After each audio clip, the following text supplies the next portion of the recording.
slip on the ground. Ugh.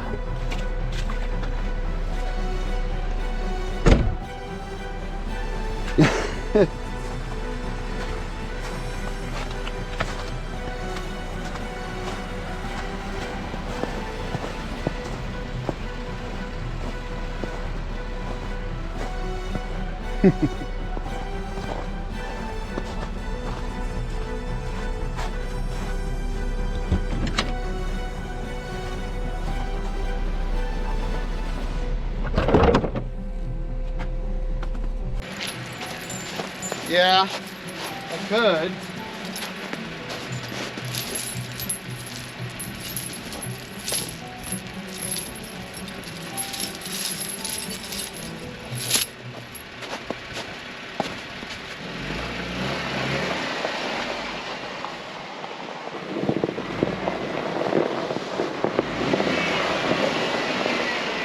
You know what I think I didn't grab unless you did? What would I Was grab? the T-bar I had on the. I didn't see a T-bar. No, I did not grab it. It was where I put the wallet and put the radios. I didn't grab anything from there. Oh well. I'm sure I've got something I can use.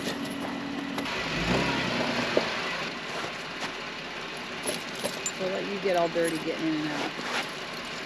That would be just further.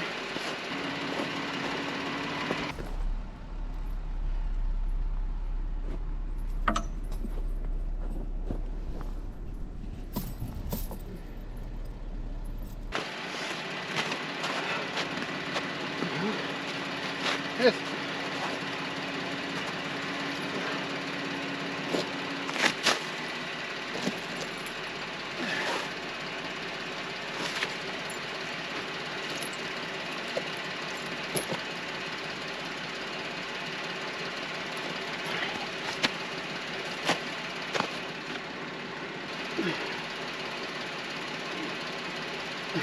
Come on, there we go.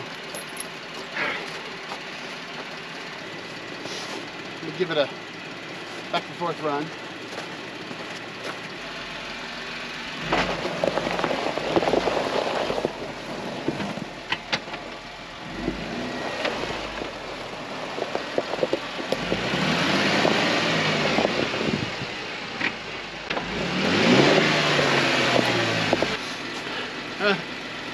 I'm out of shape.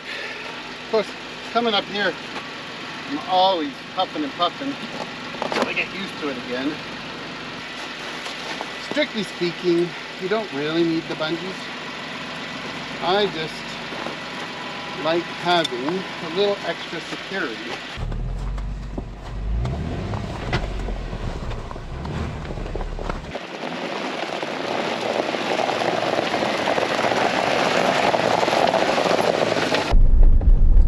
Check them when we get up before we make the final turn in our driveway.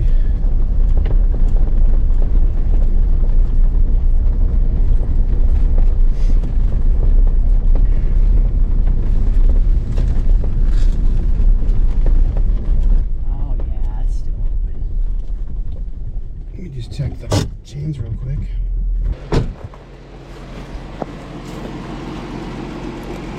That's a bit loose. I need to tighten up the hair, huh?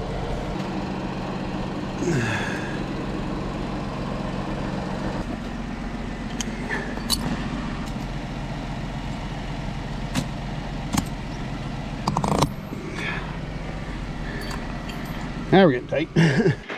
All right. Do a quick walk just to check the road condition. This hill is no joke. It never looks like it's you know, a big deal on video, but folks, let me tell you, it's a big deal. You know, lots of guys have four-wheeled over much steeper, crazier stuff, and you know, I get it. You can absolutely four-wheel off of crazier stuff, but here, this This is ice, snow and ice.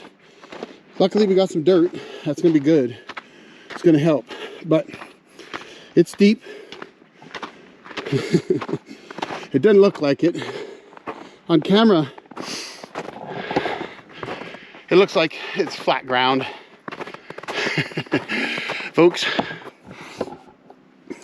the top's up there. Still another 30, oh, not 20 feet above my head probably. And then you got the drop here. Oh yeah, look at that. You lose it here, you end up down there. That's a good 50 feet, 60 if you end up down that way, and a good 40-ish down here. Scary stuff. But we've been driving up and down this hill for a long time, so we'll see how it goes. Good exercise for the old Jarhead. Trust me, I need it bad.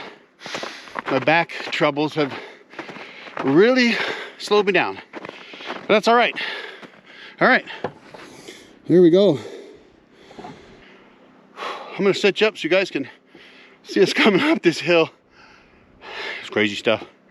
All right, let's get her done.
Got a little muddy.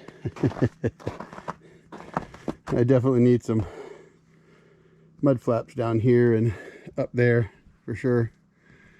It's a little muddy out here sometimes. Chains did good, held up fine, nice and tight.